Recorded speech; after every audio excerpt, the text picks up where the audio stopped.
Kaip jūs angliškai pasiūlytumėt svečiui torto arba pyrago gabalėlį? Tikriausiai kažkaip šitaip. Would you like a piece of cake? Jeigu jūs svečiuose norėtumėt dar vieno torto gabalėlio, angliškai paprašytumėt Can I have another piece of cake, please?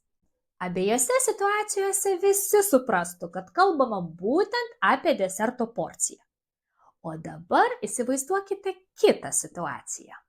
Jūsų draugas laikė anglų kalbos testą ir jūs po testo jo klausėte How did the test go? Kaip praėjo testas? O draugas atsako It was a piece of cake. What? Kaip čia suprasti?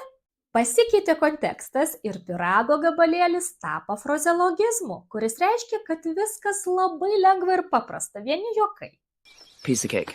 Taigi, jeigu kas nors angliškai jums sako, kad It is a piece of cake, reiškia situacija arba užduotis buvo tokia lengva, kaip pyrago gabalėlį suvalgyti. Follow me and learn more about English.